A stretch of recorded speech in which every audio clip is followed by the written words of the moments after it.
My name is Dom Hartwell, and I'm a food safety inspector who survived the first night of the zombie outbreak in Denver. 3 weeks ago, I was investigating contaminated energy drinks, not knowing I was documenting the beginning of the apocalypse. When infected patients started attacking hospital staff at midnight, I realized the pathogen I'd been tracking had activated simultaneously across the city. Now I'm trapped in a collapsing civilization, fighting to survive while carrying intelligence that could save other survivors from a coordinated biological attack. Before we start the video, let us know what country you are tuning in from in the comment section below. Perhaps we will make a story there. Let's begin. My name is Dom Hartwell, and 3 weeks ago I thought I was investigating just another contaminated energy drink case. I had no idea I was actually documenting the beginning of the zombie apocalypse. But before I tell you about that night in Denver, you need to understand what I discovered in the weeks leading up to it, because the signs were all there, and I missed them. I'd been an FDA food safety inspector for 8 years. Most people think my job is boring, checking facilities, testing samples, writing reports that nobody reads. But when you've spent as much time as I have inside processing plants, when you've seen the corners corporations cut and the lies they tell, you learn to be paranoid about everything you put in your mouth. That paranoia saved my life, but it couldn't save the thousands of people who consumed those contaminated drinks.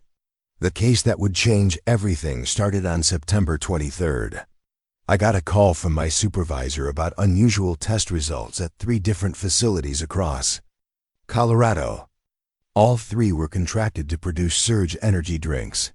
You know those fluorescent blue cans that promise to keep you awake for 12 hours straight? College students loved them. Night shift workers lived on them. Emergency room staff kept cases in their break rooms. I should have realized the targeting was intentional. The contamination readings were unlike anything I'd seen before. Not your typical salmonella or E. coli. This was something else entirely. The pathogen had a complex protein structure that our standard tests couldn't fully identify. But what really bothered me wasn't what it was how it had gotten there. See, food contamination usually follows predictable patterns: equipment malfunction, poor sanitation, supplier issues. But this contamination seemed intentional. It was introduced at specific points in the production process, in exact quantities, at precise intervals. Someone with detailed knowledge of industrial food production had done this deliberately. I spent the next 2 weeks visiting all 3 facilities: Rocky Mountain Beverages in Colorado Springs, Mile High Processing in Denver, and Summit Nutrition in Fort Collins. Each facility manager gave me the same story: equipment malfunction, isolated incident, already fixed. But their body language told a different story. They were scared. Really scared. Like they knew something terrible was about to happen but couldn't tell me what. The deeper I dug, the more resistance I encountered. Corporate lawyers started showing up to my inspections. Phone calls were made to my supervisor. I was told to wrap up the investigation quickly and quietly. But that's when I knew I was onto something big. In 8 years of inspecting food facilities, I'd never encountered this level of organized resistance. Someone was covering their tracks, and they were good at it.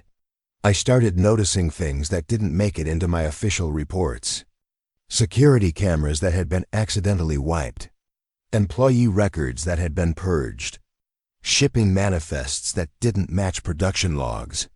Every facility had the same gaps in their documentation, the same convenient accidents that eliminated evidence.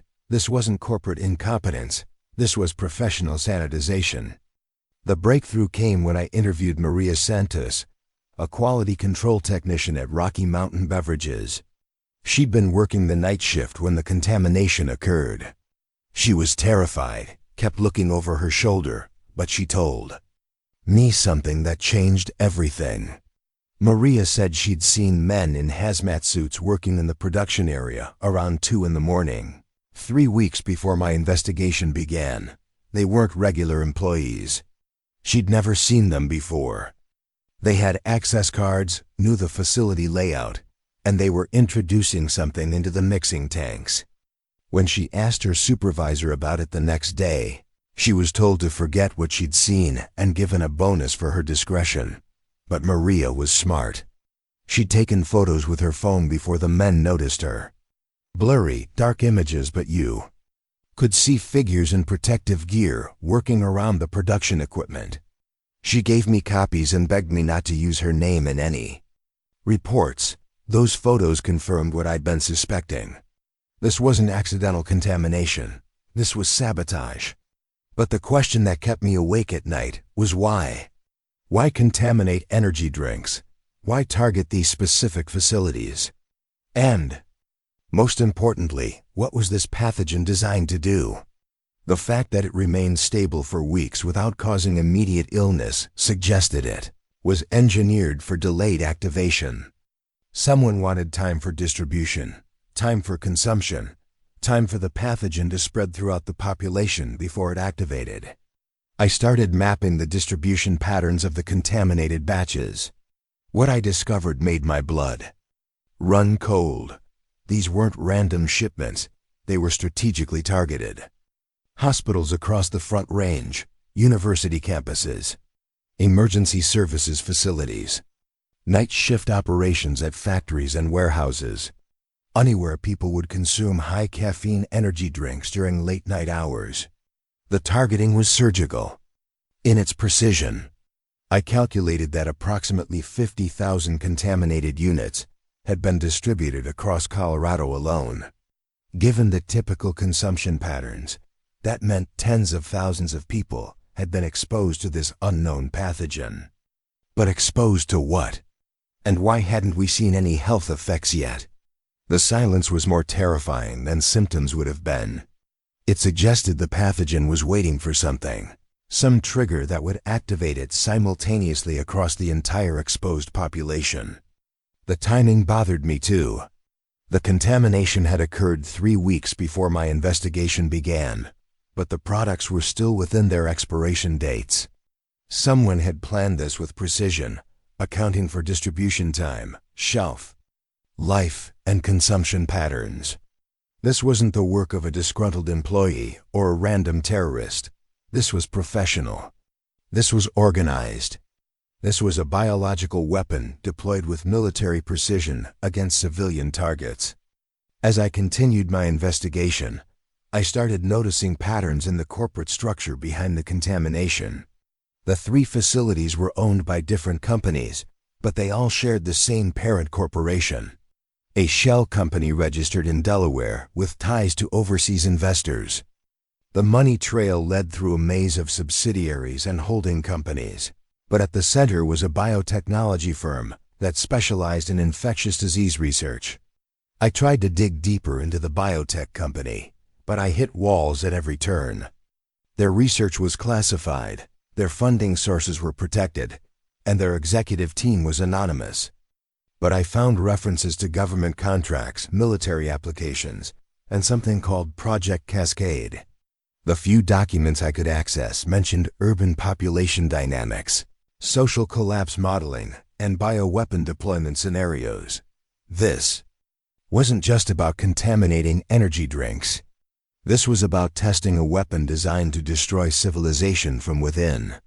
By October 14th, I had enough evidence to recommend a full product recall.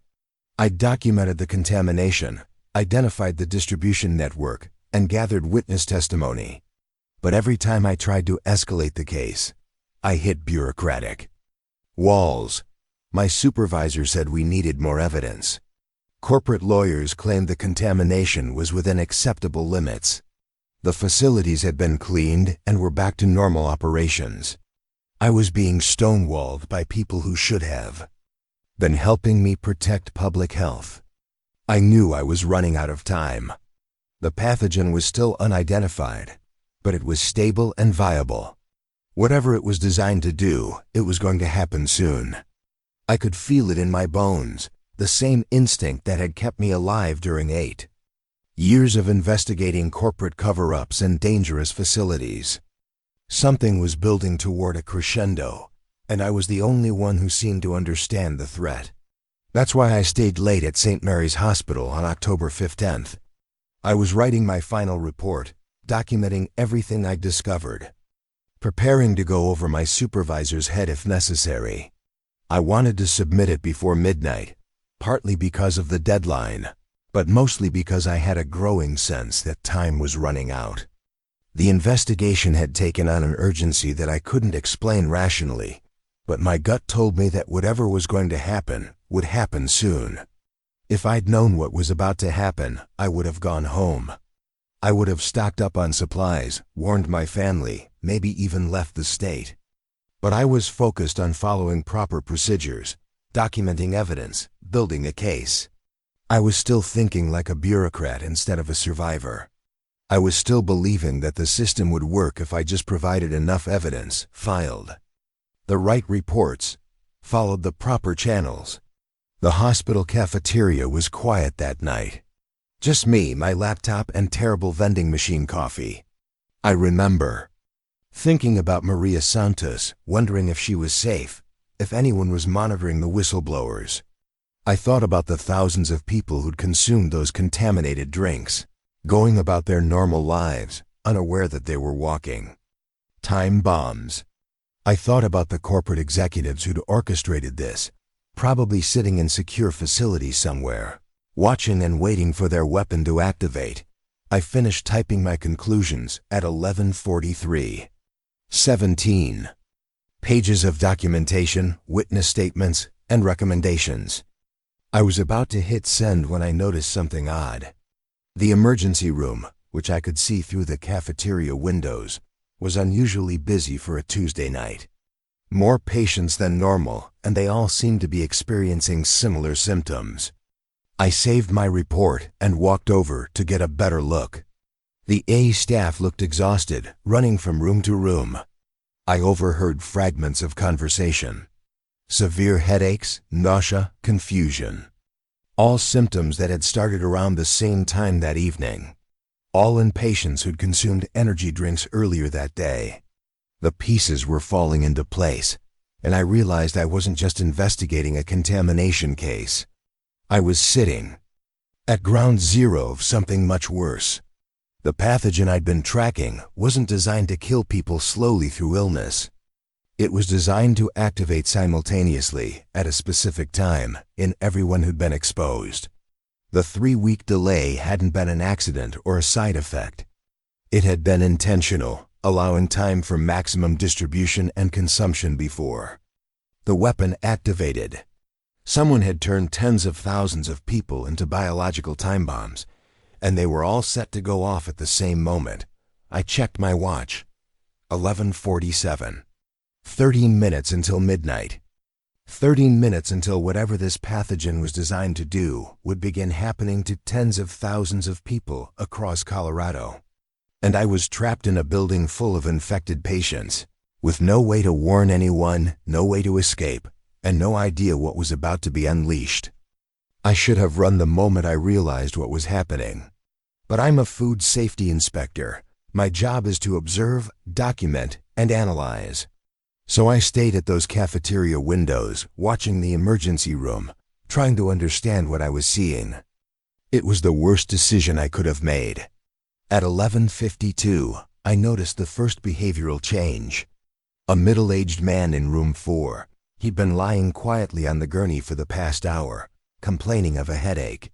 Suddenly, he sat up with jerky, unnatural movements. His head tilted at an odd angle, like he was listening to something only he could hear. I watched as he slowly turned toward the nurse who was checking his 4. The way he moved reminded me of a predator tracking prey. But it was his eyes that made me take a step back from the window. They were completely vacant, like looking into empty windows of an abandoned house. What happened next lasted maybe 10 seconds, but it felt like hours. The patient grabbed the nurse's arm with inhuman strength. She screamed and tried to pull away, but he held on, his fingers digging into her flesh. Then he bit her. Not a nibble, not a defensive bite. He tore into her arm like a wild animal. The nurse's screams brought other staff running, but by then, it was too late. The patient in room 3, Mrs. Patterson, the elderly woman I'd overheard earlier, was also sitting up with that same jerky movement. And the young man in room 7, and the construction worker in room 2. All of them had the same vacant stare, the same predatory focus. I realized I was watching the pathogen activate in real time. Whatever it was, it had been dormant in there. Systems for hours or days, waiting for the right trigger. And now, at exactly the same moment, it was transforming them into something else entirely. The R erupted into chaos. Patients who'd been docile moments before were now attacking anyone within reach. But it wasn't random violence. There was a pattern to it. The infected seemed to be driven by an overwhelming compulsion to bite, to spread whatever was in their systems to new hosts. I watched Dr. Martinez, who'd been treating patients all evening, get cornered by 3 infected in the hallway. He was trying to reason with them, talking in that calm voice doctors use with agitated patients. But they weren't patients anymore. They were something else, something that didn't respond to human communication. When they grabbed him, when they bit him, I saw the exact moment he realized what was happening. The look of professional confusion, turning to personal terror. He screamed for maybe 30 seconds before the blood loss and shock took over. But I knew that in a few minutes, he'd be one of them. The transformation wasn't just about death and reanimation. It was about corruption. About turning the living into weapons against the living. That's when my inspector's mind kicked into overdrive. I started cataloging what I was seeing, looking for patterns, trying to understand the rules of this new reality.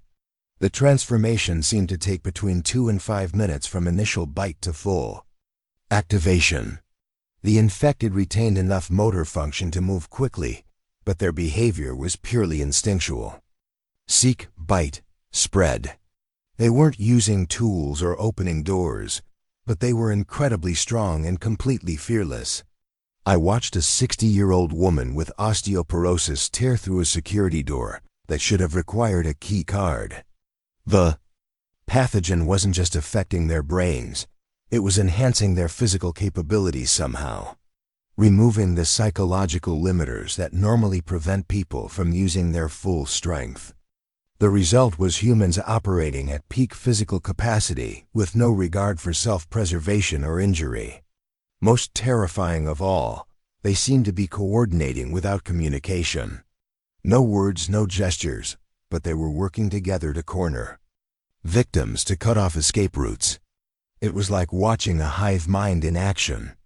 Individual units operating with shared purpose, responding to threats and opportunities with collective intelligence. This wasn't just a disease that made people violent. This was a biological weapon that turned humans into a coordinated hunting pack.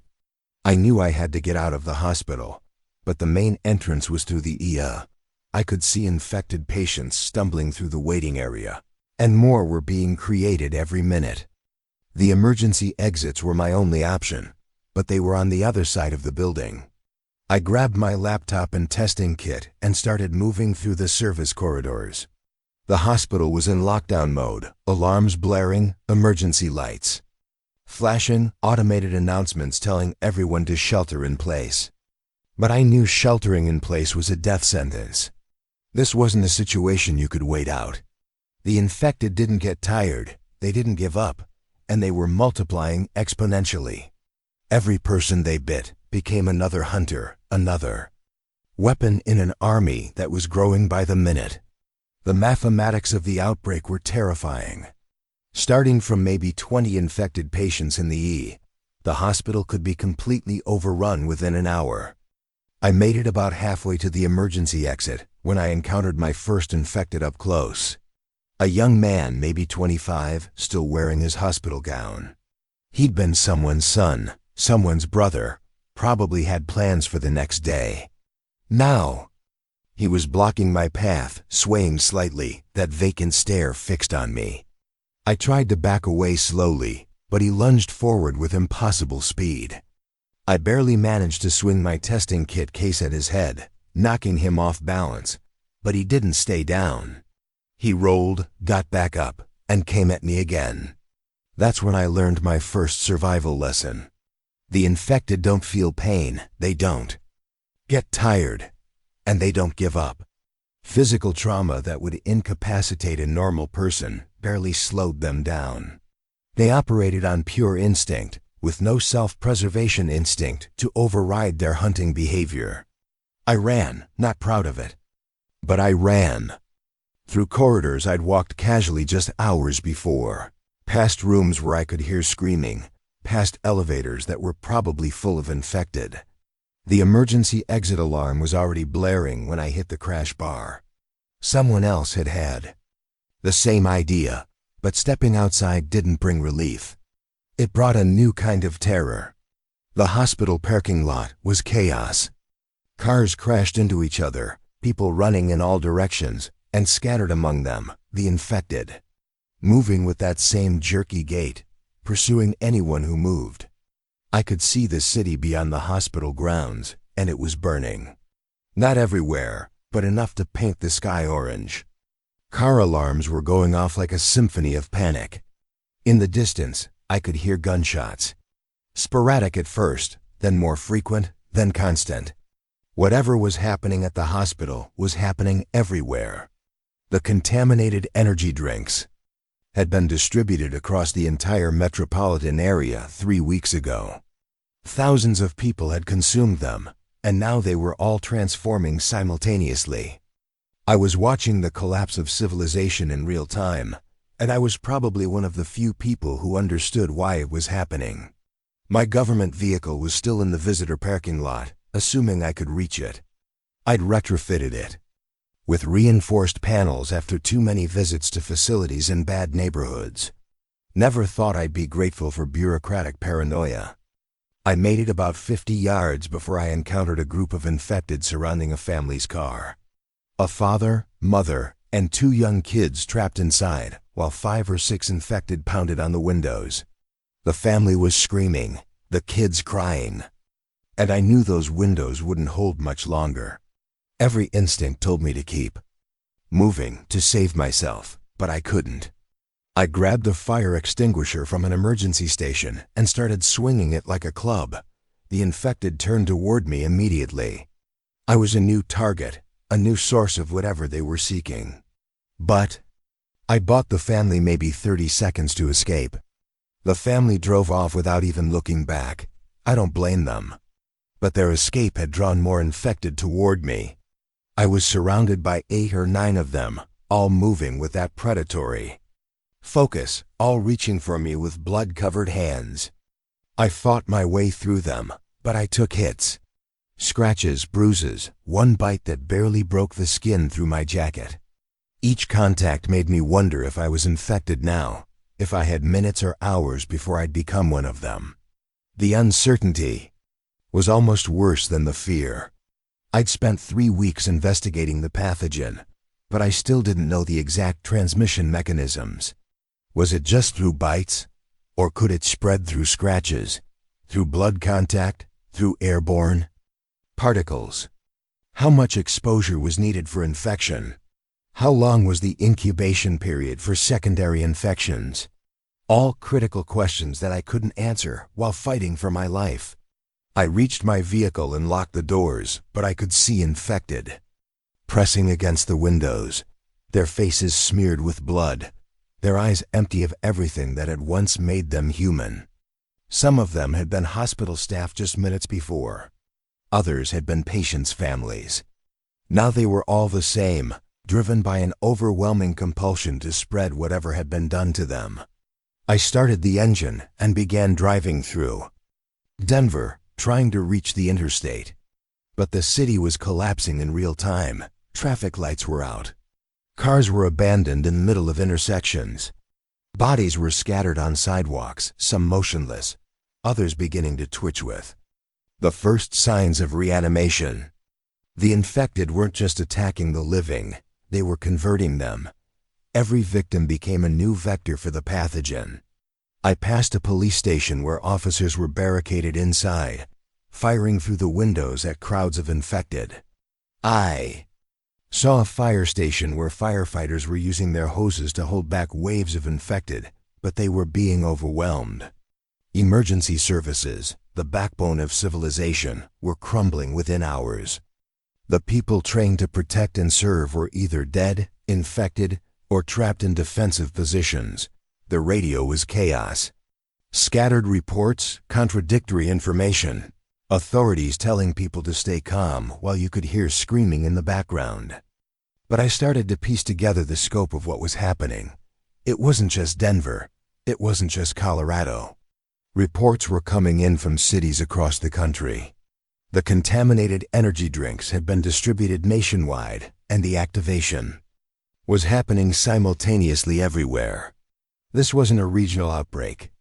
This was a coordinated biological attack on the entire United States.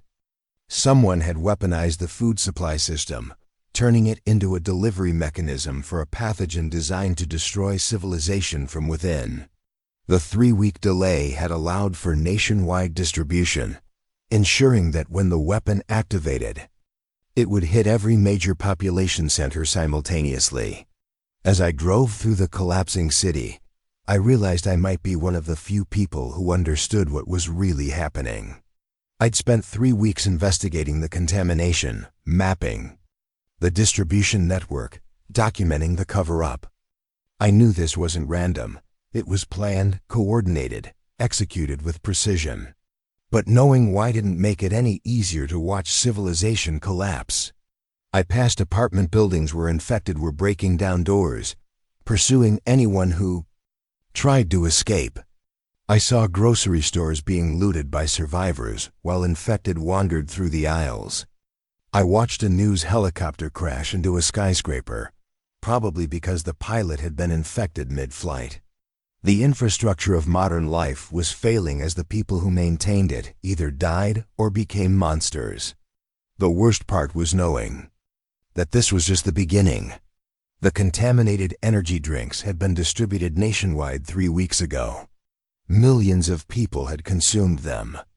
And if the activation was happening simultaneously across the country, then every major city in America was experiencing what I was seeing in Denver right now. Los Angeles, New York, Chicago, Houston, all of them fall into the same coordinated biological attack. I thought about the research protocol I'd found, the document that described this as Project Cascade. The name made sense now. This wasn't just about creating zombies. It was about creating a cascade effect that would destroy the social and economic structures that held civilization together. Emergency services, government, military, all of them would be overwhelmed simultaneously, leaving survivors isolated and defenseless. The infected weren't just weapons. They were the trigger for societal collapse. They would consume or convert the population centers, forcing survivors to flee to rural areas where they'd compete for limited resources. Infrastructure would fail without maintenance. Supply chains would collapse without workers. Within weeks, the United States would be transformed from a modern industrial society into scattered groups of survivors struggling to survive in a hostile wasteland. I knew I needed supplies, shelter, and information. But most importantly, I needed to find other survivors who might be immune to whatever was happening. I remembered the emergency food distribution center I'd inspected last month, a massive warehouse facility on the outskirts of Denver, designed to supply disaster relief efforts. If the facility was still secure, it would have food, water, medical supplies, and communication equipment. It might also have other survivors, people who'd had the same idea, or employees who'd been there when the outbreak began. But it was 20 miles through infected territory, and I had no idea what I'd find when I got there. The facility could be overrun, it could be empty, or it could be secured by survivors who might not welcome strangers. But it was my best option for finding resources and allies. I made the decision to head for the warehouse. Not because it was safe, nowhere was safe anymore, but because I needed to start thinking beyond just surviving the next few hours. I needed to start thinking about how to survive in a world where the fundamental rules of human civilization had changed overnight. The old world was gone, destroyed by a biological weapon that had turned the population against itself. The new world would belong to whoever could adapt fastest to the new reality. As I drove toward the warehouse, dodging abandoned cars and groups of infected, I kept thinking about Maria Santos, the whistleblower who'd shown me those photos. I wondered if she was still alive, if anyone from the facilities was still alive. I wondered if the people responsible for this were watching from somewhere safe, monitoring the success of their biological weapon. Most of all, I wondered how long I had before the bite I'd taken started to change me into one of them. The 20-mile drive to the warehouse took me 3 hours. In normal traffic, it would have been 30 minutes. But this wasn't normal traffic. This was the collapse of civilization playing out in real time on every street corner. I had to backtrack 6 times when roads were completely blocked by abandoned vehicles or crowds of infected. I watched entire neighborhoods burning while infected wandered through the flames, seemingly unaffected by the heat. I saw military vehicles racing toward the city center, but they were hours too late. Whatever response plan existed for this scenario, it had been overwhelmed before it could be implemented. The biological weapon had been designed to activate faster than any possible response, ensuring that the initial chaos would prevent organized resistance. By the time authorities understood what was happening, the infected would already control the population centers. The bite on my arm was throbbing, but I hadn't shown any symptoms yet. I'd been exposed around midnight, and it was now past 3 in the morning. Either I was immune, or the transformation took longer through minor exposures. I was hoping for immunity, but planning for transformation. If I started showing symptoms, I'd have to make some hard choices about how to spend my remaining time as a human being. The Midwest Emergency Distribution Center sat on 40 acres of industrial land, surrounded by a 12-foot chain-link fence topped with razor wire. It had been built after Hurricane Katrina, designed to rapidly distribute emergency supplies to disaster areas. I inspected it 6 months ago and found it to be one of the most secure facilities in the region. From the outside, it looked intact. The main building was a massive concrete structure with minimal windows, designed to withstand severe weather. The parking lot was full of vehicles, more than usual for a night shift. Either employees had been working late, or other survivors had already discovered this place. I parked near the main entrance and observed for 15 minutes. No movement outside the building, no signs of infected. But I could see lights in some of the windows, and I thought I heard voices. Someone was definitely inside, but were they survivors or infected? The infected I'd observed at the hospital had shown limited problem-solving abilities, but they'd also demonstrated surprising coordination. I couldn't assume that lights and voices meant human survivors. I decided to approach directly rather than trying to sneak in. If there were survivors inside, they'd be as paranoid as I was. If there were infected, sneaking wouldn't help me. Anyway, I walked up to the main entrance and knocked on the reinforced glass doors. The response was immediate. Voices from inside, urgent but muffled. I could see movement in the lobby, people behind barricaded furniture. Someone approached the door, a woman in her 50s wearing a warehouse supervisor's uniform. She looked exhausted, terrified, but alert. "Who are you?" she called through the glass. "Are you alone? Are you infected?" I showed her my FDA credentials and explained who I was. I told her I'd been investigating the contamination that caused this outbreak, that I might have information that could help. She studied me for a long moment, then started unlocking the multiple deadbolts they'd installed on the door. Her name was Janet Morrison, and she was the night shift supervisor. She'd been working late with 12 other employees when the outbreak began. They'd heard the reports on the radio, seen the chaos in the city, and made the decision to barricade themselves inside rather than trying to drive home through the chaos. It was a smart choice. The warehouse was designed to be secure. It had weeks of supplies, and it was isolated from the main population centers. But they'd been trapped inside for 3 hours with no idea what was happening outside, no communication with authorities, and no plan beyond surviving until morning.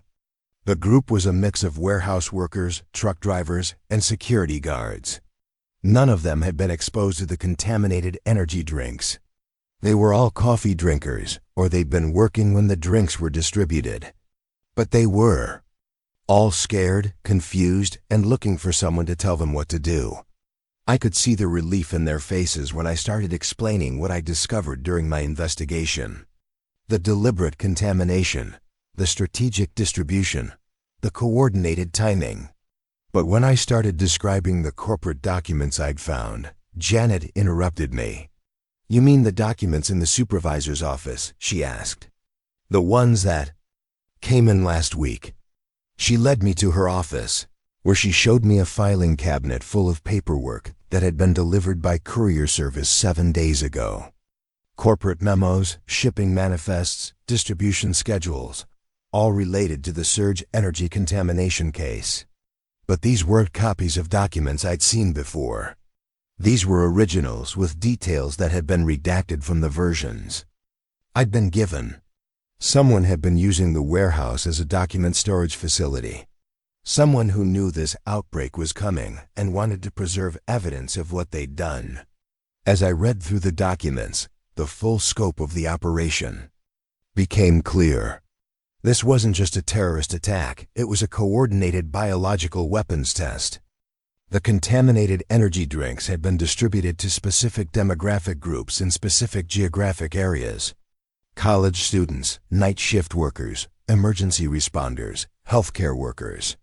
All people who would be active during late night hours, all people whose transformation would cause maximum disruption. But the most chilling document was a research protocol titled Urban Cascade Modeling. It described the expected spread patterns, the timeline for societal collapse, and the projected survival rates for different population groups. Someone had modeled exactly what I'd witnessed in Denver, and they'd predicted it with terrifying accuracy. The protocol also mentioned secondary sites, locations where additional testing would be conducted based on the results of the primary sites. Colorado was just the beginning. If this test was successful, it would be replicated nationwide. The document included target cities, population demographics, and distribution strategies for a second wave of attacks. While I was reading through the documents, I heard commotion from the main warehouse floor. One of the employees, a truck driver named Mike who'd been complaining of a headache, had suddenly attacked a coworker. He'd bitten through the man's neck before anyone could react. The group was in panic. They thought they were safe, thought they were uninfected. But Mike had consumed a contaminated energy drink early that morning, before his shift. The transformation had just taken longer because he'd only had a few sips. I had to make a decision that would haunt me for the rest of my life. I knew from the documents that the incubation period varied based on exposure levels and individual physiology. Mike's victim would transform in minutes, but he might not be the only one. Any of the survivors could be infected and not know it yet. I told the group about my food safety testing equipment, that I might be able to identify the pathogen in people before they showed symptoms. It was a long shot. My equipment was designed for food samples, not human blood, but it was the only option we had. The test was crude but effective. I needed blood samples from everyone, and I needed them fast. Some of the survivors refused. They didn't trust me, didn't believe my story about the contamination. Others were eager to know if they were infected. The group was splitting apart just when we needed to stick together most. I tested myself first, using a finger stick and a modified protein analysis kit. The results were ambiguous. I had traces of the pathogen in my system, probably from the bite I'd taken, but the levels were below the activation threshold. I might be immune, or I might just be a slow transformer. Of the 13 survivors, 4 tested positive for high levels of the pathogen. They'd all consumed contaminated drinks within the past week, but they hadn't shown symptoms yet. I had to tell them they would probably transform within the next few hours, and I had to tell the others they needed to be prepared to defend themselves. What followed was the most difficult conversation of my life. I had to explain to 4 people that they were going to die, that they were going to become something that would try to kill their friends and coworkers. I had to explain to 9 people that they might have to kill those friends and coworkers. To survive, the reactions were what you'd expect. Denial, anger, bargaining, despair. Sarah, one of the truck drivers, begged me to test her again. David, a security guard, started making plans to drive home to his family before he transformed. Janet, the supervisor, asked if there was any way to reverse the process. But Tom, a warehouse worker who'd been there for 15 years, surprised me. He looked at his test results, looked at his coworkers, and said, "We need to secure the infected before they turn, for everyone's safety." It was the most rational response possible, but it meant treating 4 people like prisoners or animals. It meant acknowledging that they were already dead, even though they were still talking, still hoping, still human. We set up a makeshift quarantine area in one of the storage rooms. It had a reinforced door, no windows, and enough space for 4 people to wait comfortably. We gave them food, water, and a radio so they could communicate with us. We told them we'd monitor their condition and help them if symptoms appeared. It was a lie. We all knew there was no help coming, no cure, no treatment. We were just making their last hours as comfortable as possible while protecting the rest of the group. But it was the only humane option in an inhumane situation. The infected survivors understood what was happening. They weren't stupid, they could do the math as well as anyone. But they went into quarantine voluntarily because they didn't want to hurt their friends. Even facing transformation into mindless killers, they chose to sacrifice themselves for the group. The first transformation began at 4:47 in the morning. David, the security guard, started showing symptoms. Muscle spasms, disorientation, aggression. We could hear him through the radio, trying to fight off the changes, begging us to help him. But his voice was already changing, becoming harsh and guttural. By 5:15, all 4 of them had transformed. The radio went silent, replaced by sounds that weren't quite human. Growling, scratching, the thud of bodies hitting the door. We'd saved ourselves, but at the cost of watching 4 good people die in the most horrible way possible. The rest of the group was traumatized. Some blamed me for the testing, saying we should have just hoped for the best. Others blamed themselves for not recognizing the signs earlier. But Janet, the supervisor, understood what I'd done. She knew I'd saved the group from a much worse fate. "You did what you had to do," she told me. "Now we need to figure out what to do next." As dawn broke over Denver, we could see the city was truly gone. Smoke columns rose from dozens of neighborhoods. The roads were clogged with abandoned vehicles. And scattered throughout the urban landscape, we could see groups of infected wandering aimlessly, seeking new victims. But we also saw signs of other survivors. Flashing lights from buildings, vehicles moving in organized patterns, even what looked like military helicopters in the distance.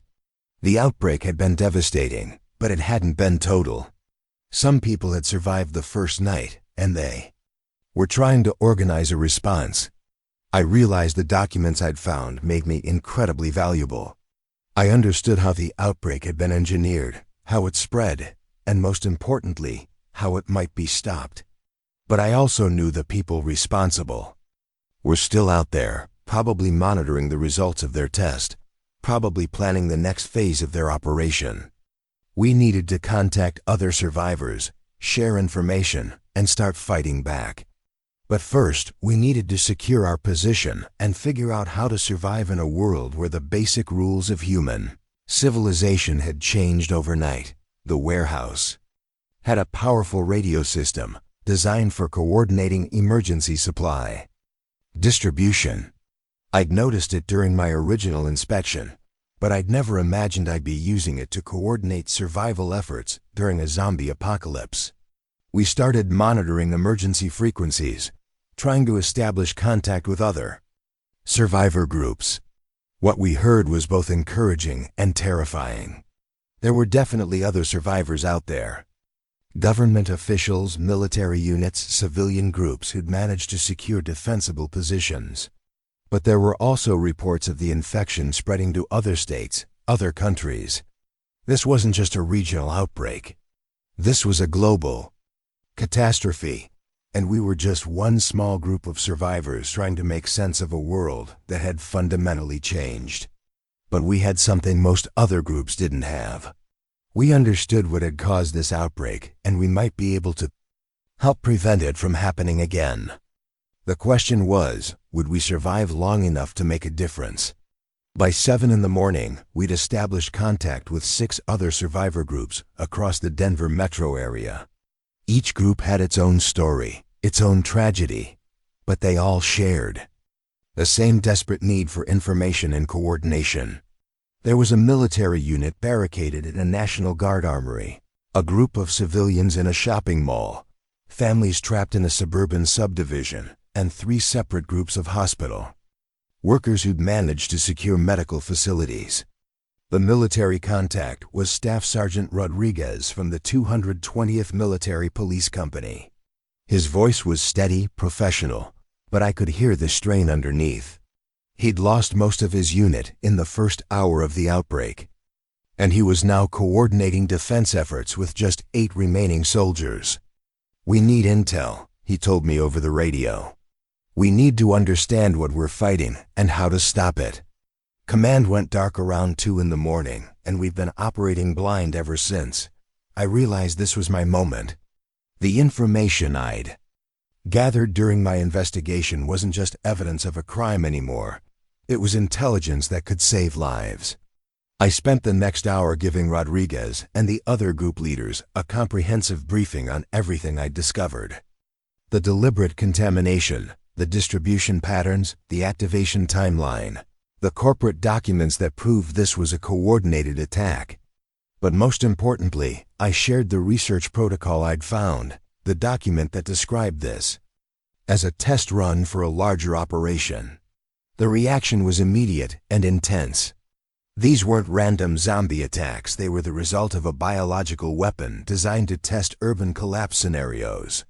Someone had deliberately triggered this outbreak to study how quickly society would break down, how emergency services would respond, how survivors would organize themselves.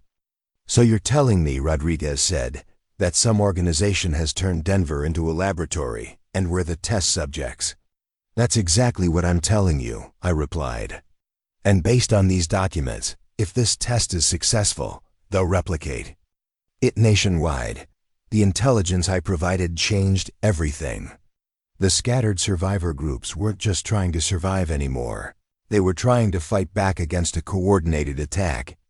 Rodriguez began organizing the groups into a communication network, sharing resources, coordinating patrols, and planning rescue operations.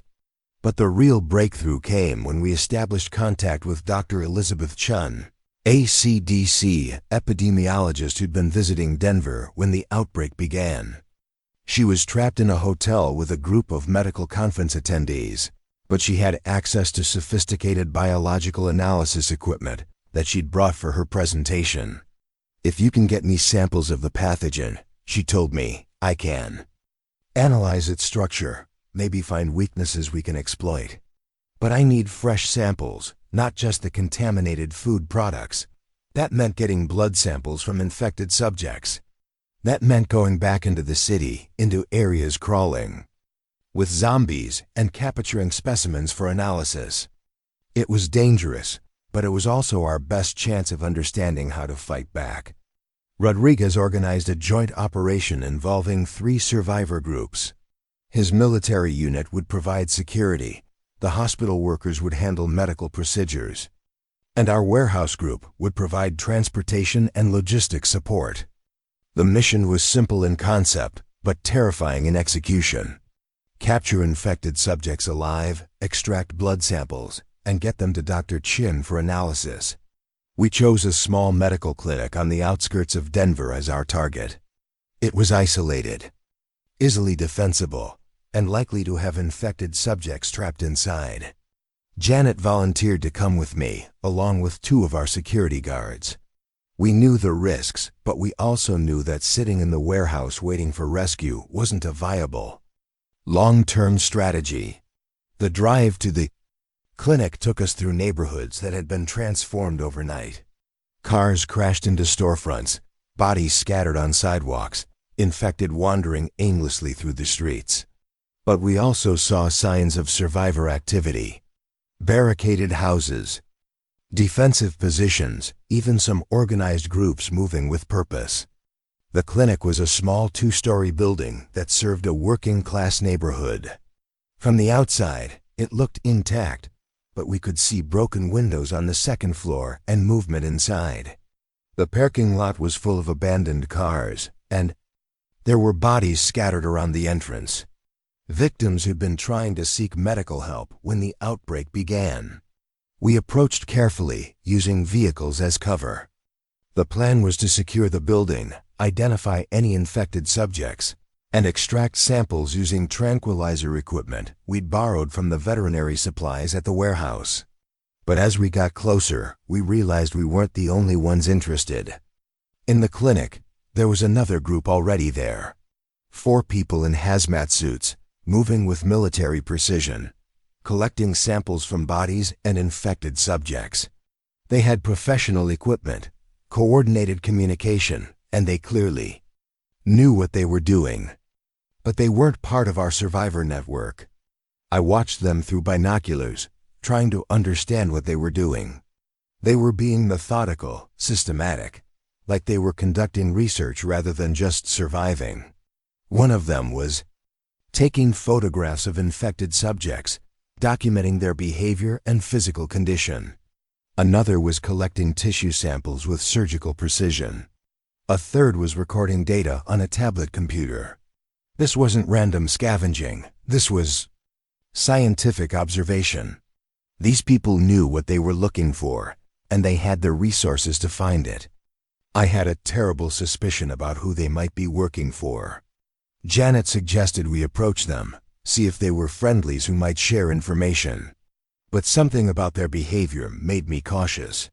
They moved like military personnel, but they weren't part of any official response that Rodriguez had mentioned. They had access to specialized equipment that would be difficult to obtain during a zombie outbreak. Most troubling of all, they seemed completely comfortable working around infected subjects, like they knew exactly how the pathogen worked. I made the decision to observe them rather than make contact. We needed to understand what they were doing before we revealed ourselves. We watched for 2 hours as they systematically collected samples from the clinic. They captured 3 infected subjects alive, sedated them, and loaded them into a refrigerated truck. They collected blood, tissue, and saliva samples from dozens of bodies. They documented everything with professional thoroughness. When they finished their work, they didn't head toward any of the known survivor positions. They drove north, toward the mountains, toward areas that should have been evacuated. I realized we might have just witnessed the people responsible for the outbreak, collecting data on their biological weapon.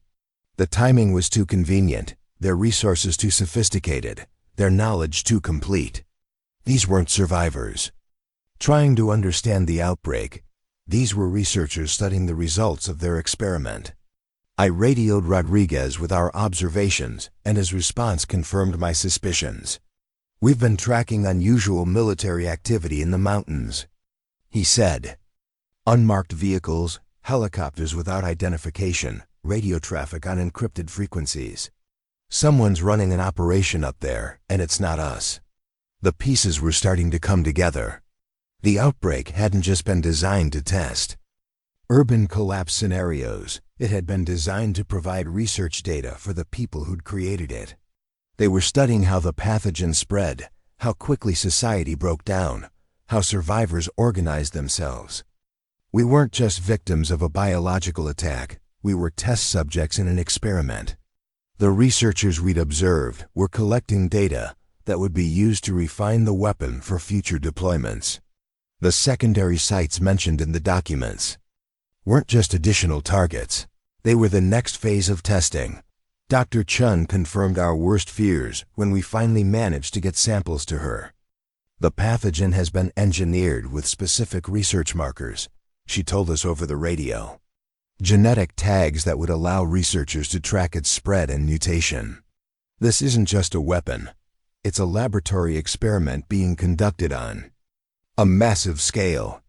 Someone wants to study how biological weapons perform in real-world conditions, and they're using American cities as their testing ground. The implications were staggering.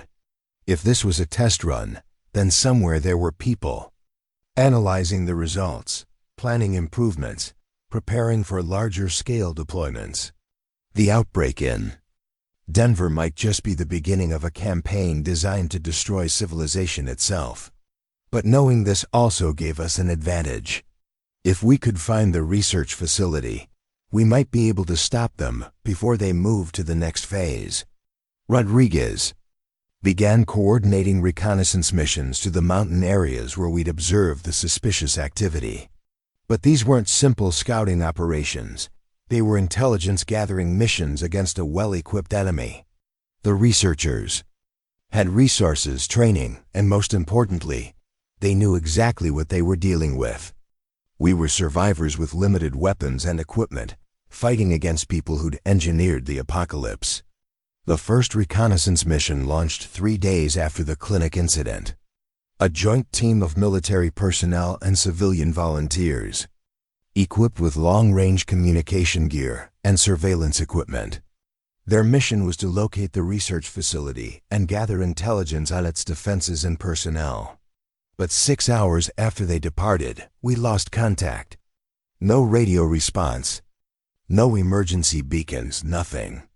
Rodriguez organized a search and rescue mission, but when they reached the last known position of the reconnaissance team, they found something that chilled everyone to the bone. The vehicles were intact, but the team was gone. No signs of struggle. No blood, no bodies. Just empty vehicles with all equipment still in place. It was like the team had simply vanished. But Rodriguez found something else. Tire tracks from heavy vehicles leading further into the mountains. The research facility wasn't just collecting data, it was actively defending itself.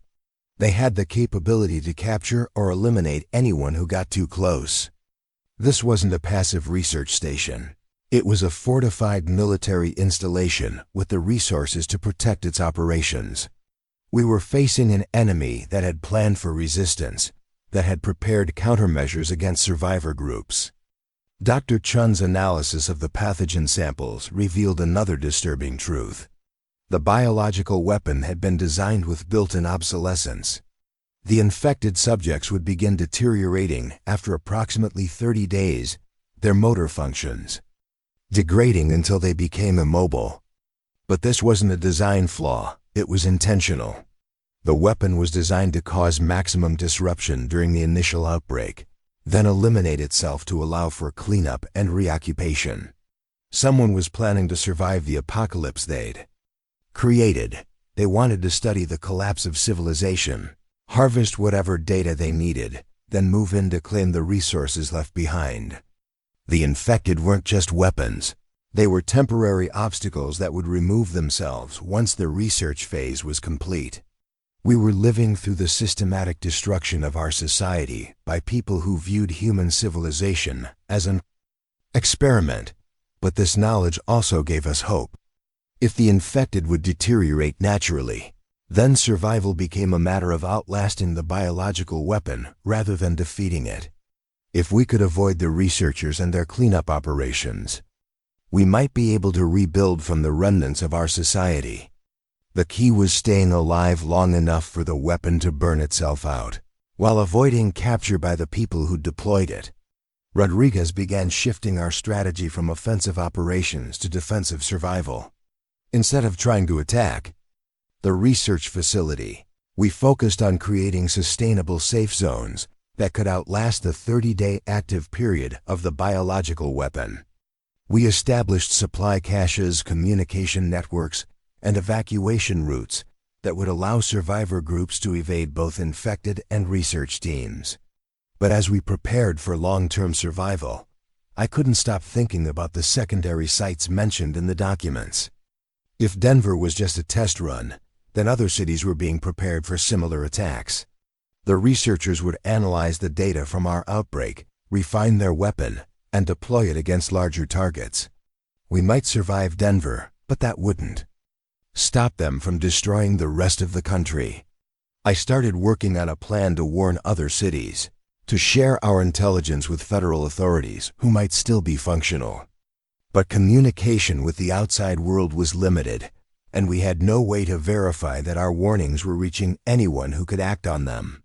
The biological weapon had been designed to isolate target areas, cutting them off from outside assistance and information. As the first week of the outbreak ended, our survivor network had grown to include over 200 people scattered across the Denver metro area. We'd established secure communication protocols, organized supply distribution, and created defensive positions that could withstand both infected attacks and research team incursions. But we were also running out of time. The document suggested that the research phase would last approximately 2 weeks, after which cleanup operations would begin. The researchers would start eliminating survivor groups that had gathered too much intelligence about their operations. We'd already lost one reconnaissance team, and we knew they were monitoring our radio communications. They were studying us just as carefully as they were studying the infected. We were part of their experiment, and when the experiment ended, they would want to eliminate the witnesses. Rodriguez made the decision to attempt one final intelligence gathering mission. A large-scale assault on the research facility designed to capture documentation and personnel that could prove what had been done to Denver. It was incredibly dangerous, but it was also our only chance to gather evidence that could prevent future attacks. The mission would involve nearly half of our available personnel, leaving our safe zones vulnerable to both infected and research team attacks. But if we succeeded, we might be able to expose the people responsible for the outbreak and prevent them from replicating their experiment in other cities. If we failed, the survivor network would be crippled, and the researchers would be free to complete their cleanup operations without resistance. It was a desperate gamble, but it was better than waiting passively for them to eliminate us. As I prepared for what might be our final mission, I thought about Maria Santos, the whistleblower who'd started this whole investigation. I wondered if she'd survived the outbreak, if anyone from the contaminated facilities was still alive. I thought about the thousands of people who died in the first night, transformed from victims into weapons against their own families and communities. Most of all, I thought about the people responsible for this atrocity, sitting safely in their mountain facility, watching their experiment unfold with clinical detachment. The biological weapon they'd created wasn't just designed to kill people. It was designed to destroy the bonds that held society together, to turn neighbors against neighbors, families against families, communities against communities. They'd weaponized trust itself, making every human contact a potential death sentence. But they'd underestimated the human capacity for adaptation and resistance. Our survivor network was proof that civilization wasn't as fragile as they'd assumed. Even in the face of apocalyptic destruction, people had found ways to cooperate, to share resources, to protect each other. The biological weapon had destroyed the formal structures of society, but it hadn't destroyed the human spirit that created those structures. As long as survivors like us remained, there was hope for rebuilding what had been lost. The assault on the research facility began at dawn on the 8th day after the outbreak. Rodriguez had assembled a strike force of 30 survivors, including military personnel, medical staff, and volunteers like myself, who had critical knowledge about the biological weapon. We approached the mountain facility in 3 separate groups, using routes that would allow us to surround the installation and prevent escape or reinforcement. The facility was larger than we'd expected, a complex of concrete buildings built into the mountainside, connected by underground tunnels and protected by sophisticated security systems. But what shocked us most was how prepared they were for our arrival. Motion sensors detected our approach long before we reached the perimeter. Automated defensive systems activated, and armed personnel took positions along the facility's walls. They'd been watching our survivor network from the beginning, monitoring our communications, tracking our movements, analyzing our capabilities. We weren't just walking into a trap, we were walking into a carefully prepared research scenario. They wanted to study how survivor groups would respond to direct confrontation, how we'd adapt our tactics, how we'd react to overwhelming force. Even our resistance was part of their experiment. Rodriguez ordered the assault to continue despite the obvious disadvantages. We'd come too far to retreat now, and this might be our only chance to gather evidence of what had been done to Denver. The first wave of the attack focused on the outer security perimeter, attempting to disable the automated defenses and create entry points into the facility. But the researchers had anticipated every move we made. They'd studied urban warfare scenarios, analyzed survivor psychology, and prepared countermeasures for every tactic we might employ. When we used explosives to breach the outer walls, they activated fire suppression systems that neutralized our charges. When we attempted to disable their power grid, they switched to backup generators hidden throughout the complex. When we tried to jam their communications, they used hardened military frequencies that our equipment couldn't penetrate. But Rodriguez had prepared for this possibility. The assault was designed as a distraction while a smaller team infiltrated the facility through maintenance tunnels that we'd identified during previous reconnaissance missions. I was part of this infiltration team, along with Janet from the warehouse and 2 military specialists, who joined our network after their unit was destroyed in the initial outbreak. The maintenance tunnels led directly into the heart of the research complex, bypassing most of the external defenses. We moved through narrow concrete passages, guided by blueprints that Rodriguez had obtained from county planning offices. The tunnels were dark, cramped, and filled with mechanical systems that created constant noise.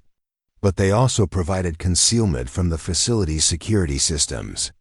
We emerged into the lower levels of the main research building, where we found something that exceeded our worst fears. The facility wasn't just studying the biological weapon, it was manufacturing it. Laboratory after laboratory filled with production equipment, storage tanks containing refined pathogen, and documentation detailing distribution plans for dozens of major cities across the United States. Denver hadn't been an isolated test. It had been the first phase of a coordinated campaign designed to destroy American civilization. The researchers had been refining the biological weapon based on data collected from our outbreak, preparing improved versions for deployment against larger targets. New York, Los Angeles, Chicago, Houston, all of them were marked for biological attack within the next 6 months. But the most chilling discovery was in the facility's central laboratory, where we found live specimens of infected subjects from the Denver outbreak. They were being studied, dissected, and analyzed to understand how the pathogen affected human physiology. The researchers weren't just creating weapons, they were perfecting them. Each iteration of the biological agent was more efficient, more contagious, more devastating than the last. Janet found documentation that revealed the true scope of the operation. This wasn't just a domestic terrorism plot, it was an international conspiracy involving multiple nations and organizations. The biological weapon was being developed as part of a larger strategy to destabilize democratic governments and create opportunities for authoritarian regimes to expand their influence. The Denver outbreak was one of several simultaneous tests being conducted around the world. Similar facilities in other countries were deploying biological weapons against their own populations, studying the results and sharing data with the American operation.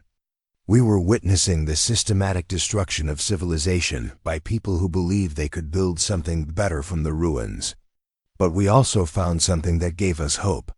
The research facility contained detailed information about the biological weapons' weaknesses, antidotes that could neutralize the pathogen, and countermeasures that could prevent future outbreaks. If we could get this information to surviving government authorities, we might be able to stop the larger campaign before it destroyed the entire country. The challenge was escaping the facility with the evidence. The assault teams outside were being systematically eliminated by the facility's defenses.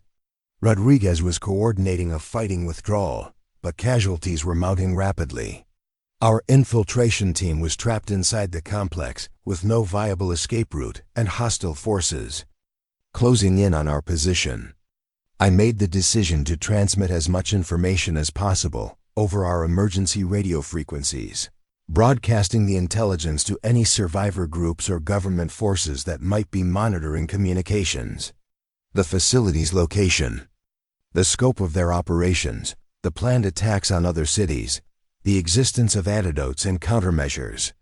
If we didn't survive, at least the information might reach people who could act on it. But the researchers had been monitoring our transmissions from the beginning.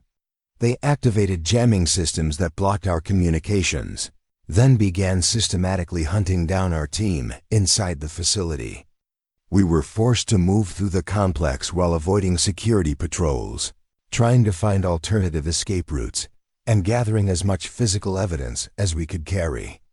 Janet discovered that the facility had been constructed with multiple emergency evacuation protocols, including an underground rail system that connected to a separate installation deeper in the mountains. The researchers weren't just planning to survive the biological attacks they'd orchestrated. They were planning to expand their operations from multiple secured locations.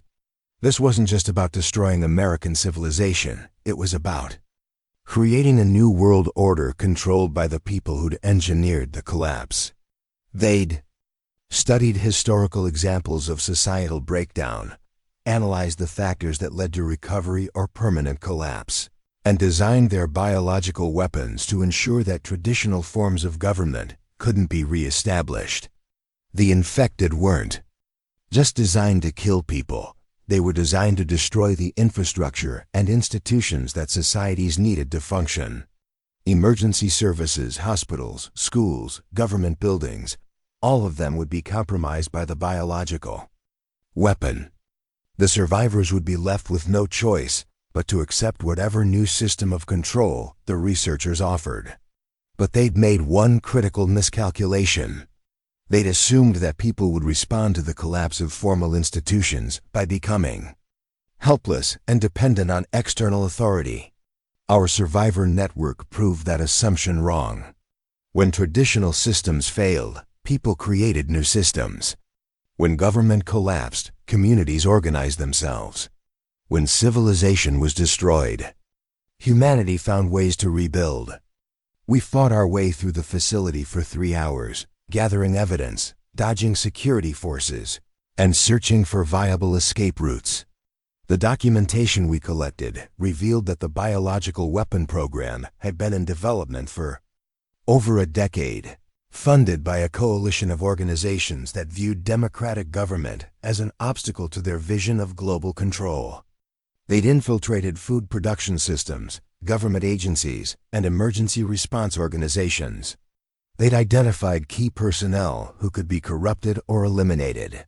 They'd created contingency plans for every possible scenario, including the emergence of organized resistance like our survivor network.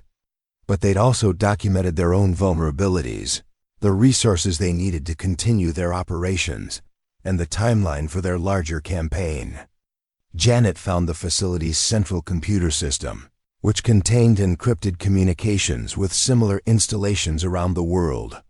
The biological weapon program wasn't limited to the United States.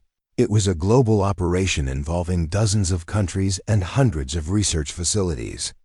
The scope of the conspiracy was larger than anything we'd imagined, but it also meant that resistance movements in other countries might be fighting similar battles. We managed to download several gigabytes of data before security forces located our position. The firefight that followed cost us one team member, but we succeeded in reaching the emergency evacuation tunnel that Janet had discovered. The underground rail system was automated, designed to transport researchers to the secondary facility without human intervention. But instead of using it to escape, we used it to plant explosives throughout the primary facility's critical systems. If we couldn't capture the installation, we could at least cripple their operations and delay their timeline for additional attacks. The explosives were timed to detonate after we'd cleared the area, giving us a chance to escape while maximizing damage to their research capabilities. The secondary facility was smaller but more heavily defended, suggesting that it contained the most critical elements of their operation. We observed it from a distance, documenting its defenses and personnel, but we lacked the resources to mount another assault. Our primary mission had been completed.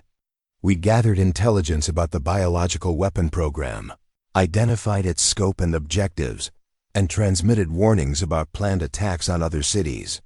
But we'd also learned that the threat was larger and more sophisticated than we'd realized.